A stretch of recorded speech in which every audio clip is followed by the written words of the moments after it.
We have so much to talk about. Let's get into it. We all know who the meta tyrants right now are. We all know what people are going to be upset about. Let's talk about the 3-5 elephant in the room. New Loki makes no sense in a world where Crystal is 3-3 draw a card and Adam Warlock is 5-5 maybe draw a card. Loki is draw a card with discount. When Loki and RSM combine to form the Megazord, it's too much. Okay, so here's the thing. I agree New Loki is overtuned. I agree Adam Warlock and Crystal are bad. I agree with the premise. I don't agree necessarily with the comparison. Here's why. If Adam Warlock and Crystal are good, they are drawing cards from your deck. They are effectively making more games be the same. They are tools for consistency. They are things that make things happen more often. Loki is not that. Loki is actually the inverse of that. Loki is not a tool for consistency. He is a tool that creates diverse and weirder outcomes. You have half of your deck. You have half of your opponent's deck. How are you going to put them together to make it different and weird to figure out your win con? That is fundamentally more interesting, I would say to me, but I think like this is almost an objective game design thing. When you have something that increases the range of outcomes and makes things weirder and weirder versus something that constricts the range of outcomes and makes things more and more the same, you would always rather push the first one than the second one. You do not want things becoming more and more the same. In fact, most people's biggest problem with Loki is that it can make things the same. Like, oh, now I have to play a mirror match. That sucks. I don't like when things are the same and another person Loki'd me. That sucks. The last person Loki'd me. I don't like when things are the same. I think that Loki is overpowered. To be clear here, I do. But I also don't think it's fair to compare it to Crystal and Adam Warlock without analyzing that this is a superficial similarity. Like, when I compare Loki to Crystal, I'm comparing the numbers on the card. You know? I'm not saying these are doing the exact same thing. I'm saying, oh, okay, it seems pretty clear that the numbers on Loki are too big. And I think that's fair. But I also think that this comparison can elide the fundamental difference between these cards. One of them is a tool for consistency, for making the same outcomes happen more of the time. The other one is a tool for inconsistency, for making different and weird outcomes happen more, and it is always, in my opinion, better to buff that kind of card than it is to buff a consistency tool. That's not to say Loki's not busted. My personal pick, I'd go 3-4 no draw. But this is like a comparison that I think is eliding some of the nuances of the conversation.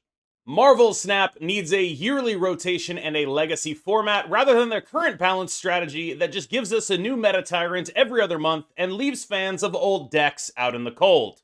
And then there's a response to this. It's true that games with regular rotations like Magic and Hearthstone famously never have meta tyrants and balance issues. I think that these are two what seem to be diametrically opposed opinions.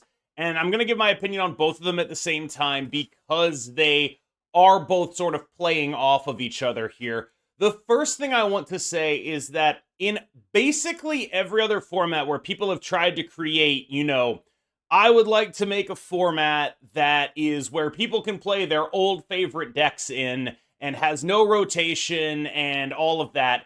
It ends up not being a very popular format or not being a very good format based on my understanding of this stuff. Or it ends up being something that is meaningfully different from, I am playing my old standard decks here.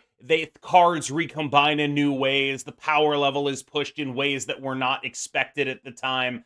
I think that typically what is being asked for is not something that is meaningfully deliverable. And what I mean by that is, you're not going to be able to go back in time and exist in the context that allowed a certain deck to be good at that time.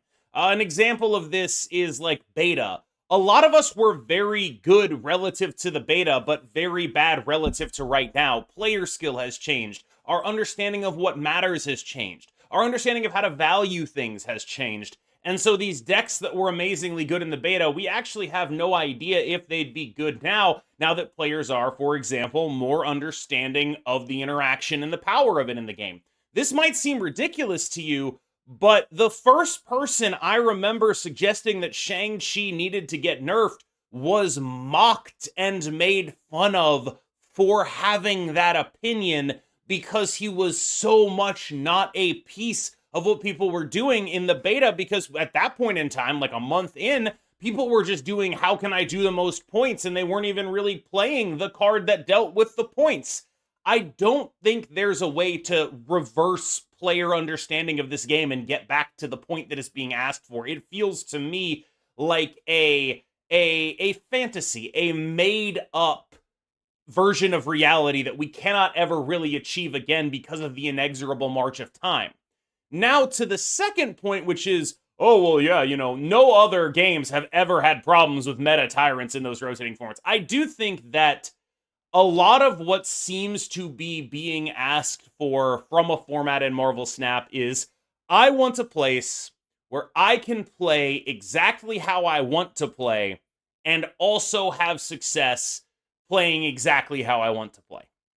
And while I think that it is realistic that people want that, I don't necessarily think it's realistic that that get delivered.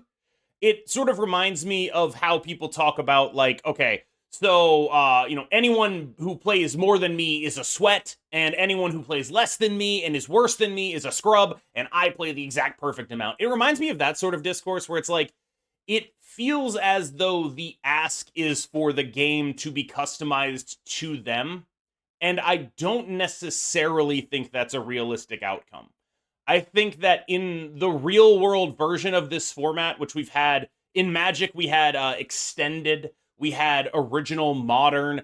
We've had these formats where that existed and they were sort of roundly disliked, and then they became good once, or they just disappeared. In Magic's case, like, I remember there's a lot of discourse about this in Modern right now because of a card that just got banned, where they now make cards for the Modern format. And one of my friends, Brian Braun-Duin, was pointing out that, like, people don't remember that when Modern first came out, it was the format they're talking about with, like, all the old standard decks in it and whatever, and it sucked. It was not fun to play. And once they started making cards for it, it became a more fun to play experience. It was more about, like, the place where you could do all of these weird and strong and powerful things, sort of like budget Legacy. And it ended up being something different than what it was promised because of that progression. And I think that anytime you start at, we are going to have a format that is for people who just miss this experience, you're never going to actually succeed at it, because that experience is in the past and you cannot recreate the past in the present. I just don't think it's a realistic goal. Second inner should make Mockingbird not work on Infinity Stones and revert all Thanos nerfs. So this comment is from maybe the single Thanosist one trick of all time. Very unbiased source here. I do not think that is a good idea. I think that they should lean further into Thanos mattering. I think there are thematic issues with the card that have been slowly dealt with, but need to be dealt with on a greater scale. Like, for example, I think maybe I've seen this pitch where Power Stone scales Thanos based on how many other stones there are. I think that would be really cool. I've seen a pitch where Thanos is like a 2/2, and every time you play a stone, he gets +2, or something like that. I think that would be really cool. I think there are a bunch of ways to make the deck rotate around Thanos and not be about basically everything else and the generic value of the stones. I think that that would be the direction I would go, rather than reverting all the nerfs or whatever. I would make the deck more about Thanos and make building up Thanos a more powerful strategy and a more relevant to the metagame strategy. That would be the direction I would go. I think the number one thing they could do to accomplish this is make Thanos the card cheaper, so that you are actually able to play him out, and that as a Quicksilver, you are already receiving massive downside from him being Quicksilver. Making him a 2-cost card or a 3-cost card that you're actually able to put on the board and get something out of goes a long way towards alleviating that. Electro no longer needs the 1 card per turn drawback. It's still worse than Arishem and Wiccan. I think that you could go about this 2 ways. Way number 1, keep Electro 1 card per turn, make his stats higher. I think that would be more interesting to me. I think the dynamic of Electro being this like weird ongoing on-reveal combination card is actually fun. If you want to make him better, my instinct would just be make him stronger. I think that like people look at Wiccan and they're like, oh, that's ridiculous. It's like, well, yeah, he's a 4/7. He has like really on-rate stats. If Electro was a 3/5, I think Electro could be competitive with this stuff. And I think that's the direction I would go if I were interested in buffing Electro. Rather than removing the downside, I'd like to keep the downside and make him a more relevant presence on the board on his own. Because a lot of the downside of Electro isn't just the 1 per turn thing. You're building a ramp deck, you're probably doing that anyway. Like, you're playing a bunch of 6-drops, you're not really going to use that energy for anything other than playing 6-drops. That's what you're doing. But you also end up in this situation where, okay, I am also sacrificing my tempo on turn 3. And I think maybe if Electro had, like, bigger numbers, you wouldn't be sacrificing tempo. It would be a more valuable thing to do. I think that, like, 3/5 Electro, honestly, would actually be kind of busted. But, like, if you wanted to, like, 3/4 him and see what happens, I think that would be kind of reasonable to do. I do not want to make the card less interesting and less weird, though. I think him being, like, a weird, interesting upside-downside guy, I think that's cool. And I think it actually is in line with how Arishem and Wiccan are designed, in that they are ramp with upside and downside. Electro's biggest downside to me is his size. And so if I wanted to mitigate that, I would mitigate, like, that's like his biggest and most boring downside. Whereas his more interesting downside is the constraints he forces you to play within. I would get rid of the boring downside and keep the interesting one. The upcoming seasons are bad for the economy of Snap. Every new card from August to the end of September is heat and will have tons of players frustrated they can't get every card if they want to because resources to get cards are too scarce without paying significant money. This is effectively a complaint that they're making too many things you want, and I don't think that's a realistic complaint to have. It's bad for the economy when I can't afford everything is not actually a take. That is called being self-oriented. And while it is natural to feel like you are the center of the universe, I don't think that means it's bad for the economy. I think that means it's bad for you. And I think that it's important to sort of differentiate these things because a lot of people talk about like as if their experiences are universal. This is bad for you because you don't want to spend money. That's what's happening here. And I think it would be much more appropriate to just be honest about that. Like, hey, this is a bad situation for me and maybe some players like me who don't want to spend money and are afraid of getting run over by people that do. And to that, I would say, aren't you in that situation already? Hydra Bob is the best designed card of an overstated card with a downside out of any TCG or CCG. I think that it's a little generous to call Hydra Bob a downside. Like, I do think it is sort of nominally a downside, and like maybe you'd look at it and say, okay, that's a downside, but the body is so big relative to the vanilla, and the downside is so minimal relative to even other downsides in this game. Like, when you compare it to Martyr, I would go so far as to say it's actually fairly poorly designed as a upside downside balance card, because what it actually is just a really big guy for really not a lot, and the biggest downside it has is that it's kind of hard to put 1-cost cards in your deck a lot of the time because they end up taking up one of the 12 slots on the board and one of the 12 slots in your deck, and there can be better ways of using those slots, and some other 1-cost cards are like more generically applicable, like Nico Minoru, or more specifically applicable, like the Hood. But I guess I just don't think of it as like a triumph of design, honestly, especially with the way they had to buff it. I think of it more as just like, this is a card that is brute forcing its way into decks because number big, and that's not really a design triumph to me.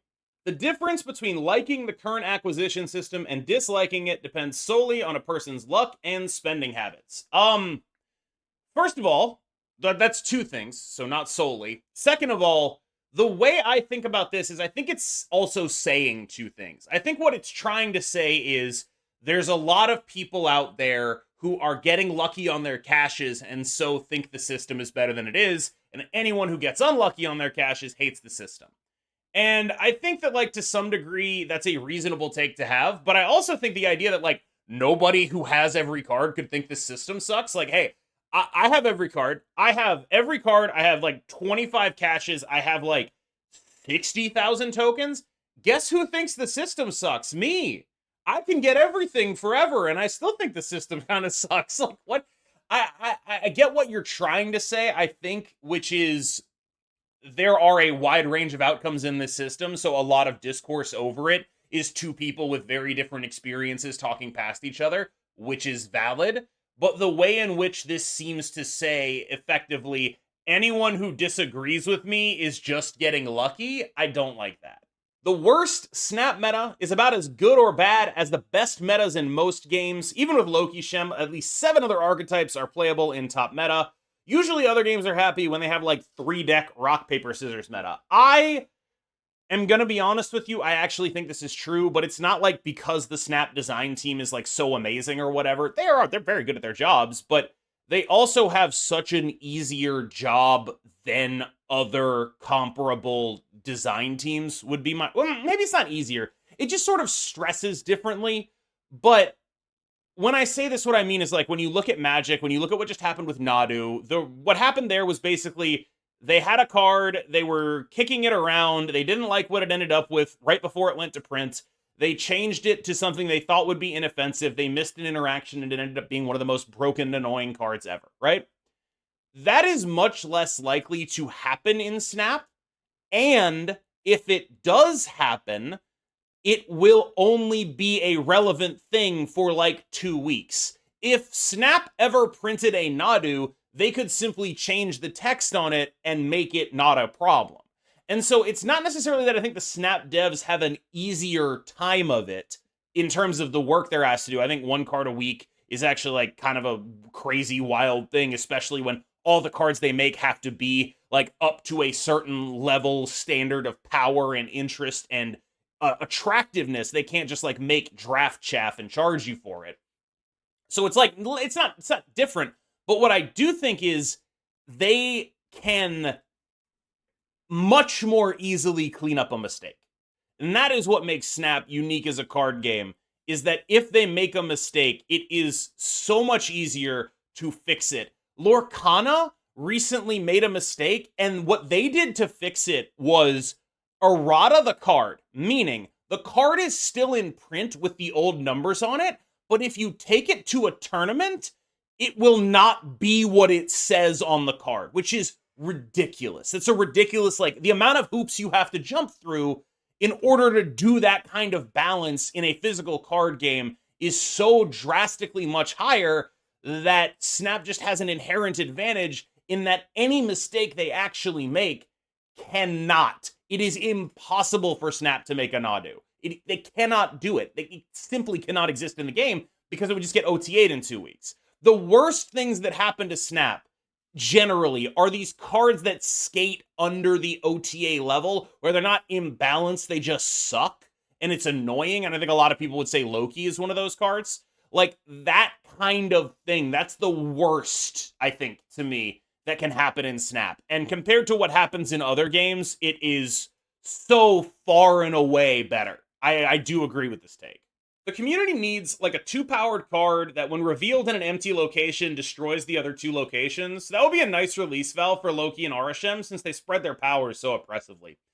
You're right, we should bring back Galactus. This is, of course, our, weekly segment on why we should bring back Galactus. The thing that happens every time I do one of these episodes. People act like the power delta between a top meta deck and an average deck is broken versus unplayable, but in most cases it's great versus very good.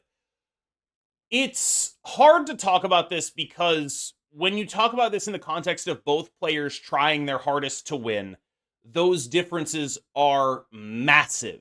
If you are both trying your hardest to win and you're playing a mirror and your opponent has the actual card that's supposed to go there and you have a budget replacement, you are at a fundamental disadvantage. That's just how it is. This matters less than you think because less people in Snap are trying their hardest to win. This is a much more relevant concept in a game like Magic, in a game like Hearthstone, where there are massive incentives behind trying your hardest to win.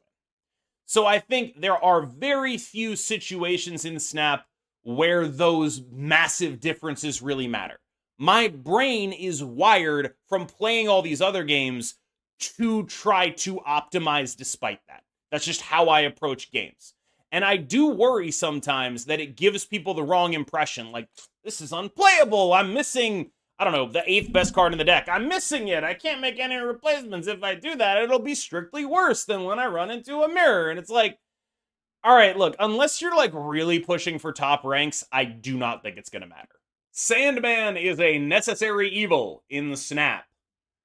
I am of the opinion that Sandman is the card that you could call a necessary evil, but also I think there are a lot of cards that got called necessary evils and were not necessary at all.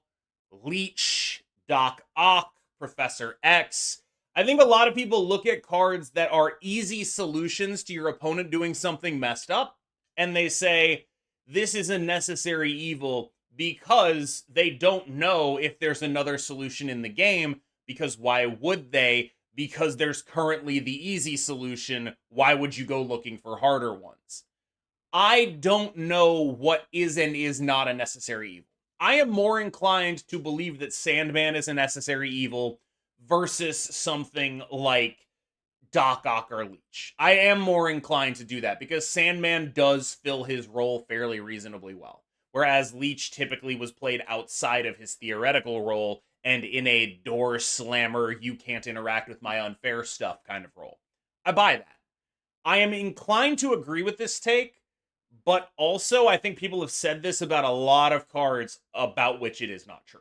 High Evo is the biggest limiter in terms of character to card design I've ever seen. Hulk and Cyclops being only playable if combined with a dead card in your deck is so corny. I think you have this one backwards. Hulk and Cyclops are going to be unplayable regardless. Like, High Evo was a card that made them playable for the first time ever.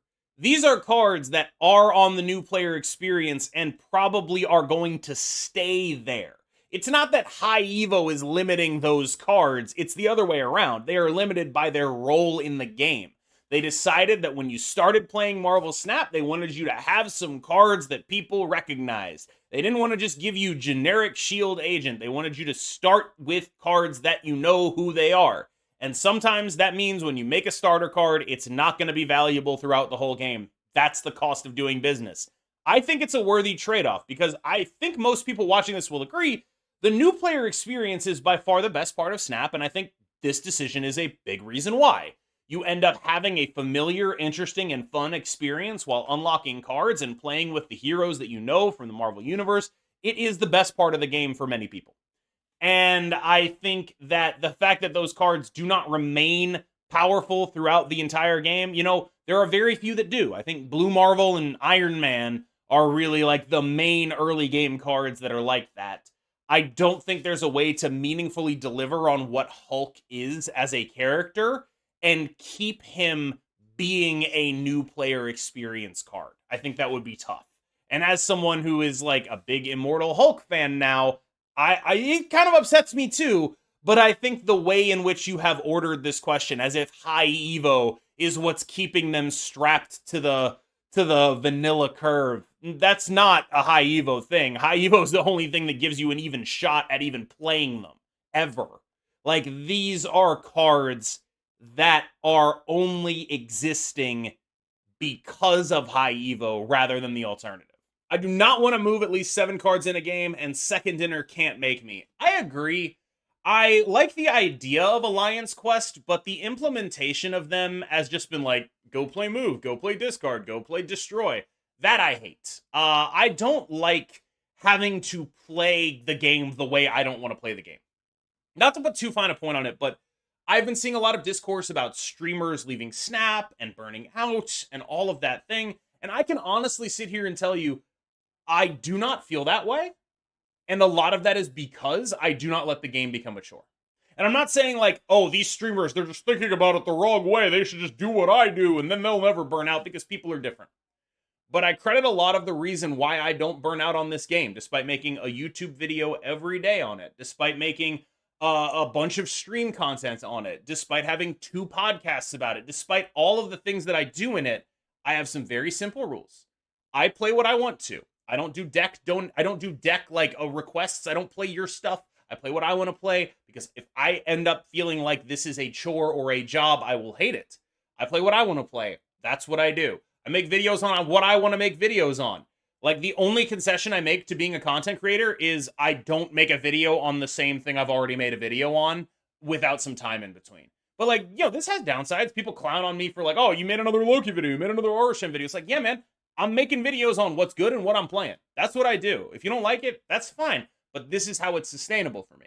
And the other thing I do is I don't engage with the FOMO part of Marvel Snap at all. I took 2 days off. I don't think I finished my weekly quests this week. Who cares? I'm fine, right? And in order to sort of maintain this mindset, it requires a lot of, like, just ignoring what the Alliance quests are telling me to do. I've dipped my toe into it when there's, like, a reason for me to experiment and I can also play whatever it is I want to play. Sure, fine. But, like, if it's telling me go play Move and Proving Grounds, I'm not going to spend the very limited time that I have on doing that. I'm just not going to do it, ever. I'm never going to do that stuff. And so Marvel Snap's Alliance missions end up being a real miss for me personally. I don't think that that's necessarily generalizable to everybody. Maybe there are people for whom this is awesome and it's like a cool thing to do. But for me personally, someone who already has like a fairly unique relationship to the game, yeah, these are a miss. I don't actually think this is a hot take, but it will get hate. The Marvel Snap community is so unbelievably whiny and anhedonic. Whenever Second Dinner does, will always be an L. They make collector tokens purchasable with gold and people complain. When you can't, they complain. I don't know if I would say the Marvel Snap community is like necessarily whinier or more wrong than any other card game community. I don't think that's necessarily fair. There's this big thing happening in Magic right now because the card that was released into Modern Horizons was like the card that they were like, oh, we think that would be a cool commander card. And then everyone is like, why would you make a cool commander card in Modern Horizons? That's so stupid. And like, to me, it seems pretty basic that you would want to make cards that appeal to everyone if you're making a product. That seems pretty basic to me. Like, everyone is treating it like it's such a huge mistake to make commander cards in a modern set, and it's like an obvious thing they shouldn't do. And to me, it's like an obvious thing they should do. Like, just a very, very obvious thing. Like, hey, are people going to want to play with this card? We have a 3/4 legendary. Are people going to want to play it in the format where legendaries matter? Like, very obvious question to ask yourself, I think. And so you end up with, like, seeing all that discourse spiral out, seeing, like, the main dominant opinion being, like, they need to stop designing for the people who actually buy packs. It's made me feel a lot more good about the Marvel Snap community. Like, yeah, okay, we whine, but I don't think we go out there and we say, actually, you should design a product not to sell to anybody. Like, I don't think we really have hit that level yet. I mean, sometimes, but like, it's rare. And so I think on the whole, like, watching how this discourse has spiraled, I actually feel pretty good about the Marvel Snap community. You know, like, there's some dumb takes, but there's always going to be some dumb takes. And yeah, people are going to be mad about whatever, and they're always going to be mad about whatever. But I do think that, like, it's really struck me, like, how many Magic people are just out here saying, actually, they should not make stuff for the people that buy stuff. It's so striking because, like, the average, like, Magic consumer who is saying this is not really someone who buys packs. They, like, buy singles, they order decks, and so they're like, why would they make packs? Why would they put stuff in packs? Why would they appeal to the audience who actually purchases the product? It's a very weird thing for me, because, like, to me, it seems very obvious why they would make a commander card in the Modern Horizons set, and it's because they want the set to be appealing to people. It's because they want people to want to buy it. That's why they would do that. Because Commander is, like, the dominant way in which Magic is played. and because you want to make cards that the people in the dominant way who play Magic want to buy. That seems really straightforward to me, but apparently it's not. And so I am stuck on, I guess I like the Marvel Snap community now.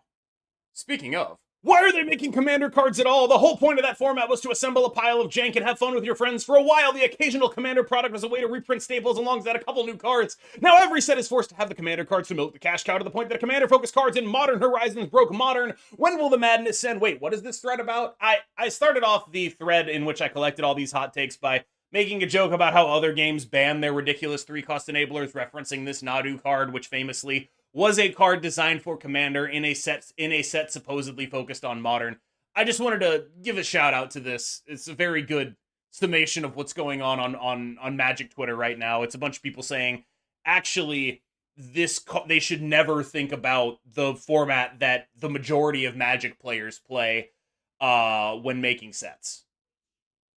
For the record, I will say, there is some nuance to this take where it's like, I think many Commander players on the internet will say, oh, stop making cards for me. You're making it too easy. I want to go through the legwork of building this stuff. But I also think that the wild financial success of making cards for Commander, and when I say wild financial success, I mean like, it is the foundation of their business model at this point. I feel like it is like sort of facially obviously a successful strategy, and people are acting like it's not, is kind of wild to me. Like, I get that there's like some fatigue with it, and that is a valid thing to care about, but also I think it's like, it reminds me a lot of when people in Marvel Snap start with, well, Marvel Snap is failing because X, when it's like one of 8 Western free-to-play games to be successful in the last 5 years. Like, to describe the game as a failure, to describe the place they're at as failing, feels like deliberately ignoring the reality of the situation in favor of a narrative where they're failing because of the reasons you personally don't like. And that is what this Nadu discourse reminds me of a lot. Shang-Chi needs to destroy your enemy's highest power card on their side instead of all 10 power cards. You have buffed Shang-Chi. You have made the card massively better. It is now easily the best card in the game. There is no way they should do this. I think the Angela nerf from 2-0 to 2-3 was a terrible decision. Even if her meta dominance, it's important to have good free cards that are available early. When you cover a deck with Angela, you often talk about how she is. For the record, I don't even play kitty decks. It's hard, because I agree it's important to have good free cards that are available early, but Angela being as good as she was limited the space for making anything in that space, right? When Thena released, she was worse Angela. Think about that for a second. This card that we are asking you to pay 6,000 tokens for is worse than the free card. I don't know how sustainable that is, because what that to me tells me is, I don't know what level of power they would have to make a card to make it a power crept old Angela, but it would have to be better than Thena. And that seems like just an insane thing to do. And to me, the right thing to do in that situation is tone down Angela, tone down Thena, bring things back to a reasonable point of power, because otherwise you are never going to be able to make 2-drops, because it is always going to be better to just do this. And I think that was ultimately Angela's issue, where it is important to have good early cards, but she was more than a good early card. She was a great design-limiting early card. You could not make a scaler better than her at 2. She was the best. And if you tried to make a scaler better than her, I think you would have much more of a risk of breaking the game than anything else. Like, she was so far and away better than everything else at her energy cost that not only did she preclude making any other 2-drops in that vein, she also precluded playing any other 2-drops, right? Like, you look at right now and what Thena is doing, right? And how Thena is sort of just so obviously better than every other 2. Angela was better than that. It's not a good spot for things to be in. Like, Thena is the scaling 2-drop right now. You want to make another scaling 2-drop, it's got to be better than that. That's scary. Imagine if it had to be better than that. That's worse. Like, I personally think that Thena is actually a design limiter in the same way that Angela would be.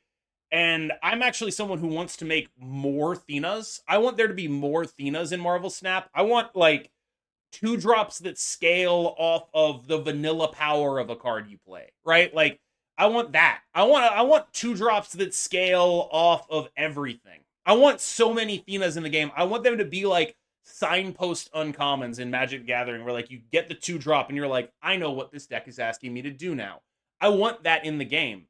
Angela was so much stronger that I don't think it would have allowed for that. And I think just fundamentally, she was a balance issue and always would have been at 2/0 +2. So what happened to Gladiator? I haven't seen him in even a Surfer list. Everyone goes on about how good 3/5s are, but what about the 3/8? Right now, there are so many 6-drops in this meta that it makes it pretty difficult to play Gladiator, right? You have like the Wiccan decks, each of those play 2 6-drops. RSM decks are playing a large amount of 6-drops, big guys. You have the Sandman decks, which are playing like Red Hulk and stuff like that. Like, there's a fair amount of bad potential roles for Wiccan, or not for Wiccan, for Gladiator, and there's more competition for Gladiator than ever, right? 3/5 copycat, 3/5 with upside, 3/8 with downside. How different are they actually, right? Speed, who is like basically just a 3/8 no downside, just is a 3/8, right? Like, you have speed, why would you be playing Gladiator? There are reasons, but they're kind of like complex in between. Gladiator is like the 4th best of those cards, I think. And so you end up in a spot where there's just not enough slots for him in most decks because, okay, we also have to play Cassandra Nova in case we run into Arishem. We might be playing Loki because he's generically good. And then suddenly we're just out of slots for 3-drops, right? So that's pretty much what's happening to Gladiator right now. In a world where that isn't a thing, where like you're not locked into playing cast because Arishem is everywhere, you're not like splashing Loki and whatever because you can, then there's more room for 3-drops to be that card. Also, I specifically wanted to address Surfer. Gladiator versus Shaw is closer than you think, but the better Surfer has gotten at doubling Silver Surfer, the better Shaw has gotten in that role. That said, like, it's still actually closer than you think, I think. All right, y'all. Thank you so much for making it through this episode of the Hot Takes, aka Marvel Yap, aka Snap Bayless, aka Snappin' A Smith. If you have a pun name that you think I should call this series, let me know in the comments below. I've been Cam Best. You've been phenomenal. I haven't said this in a while. You just got the Cam boost.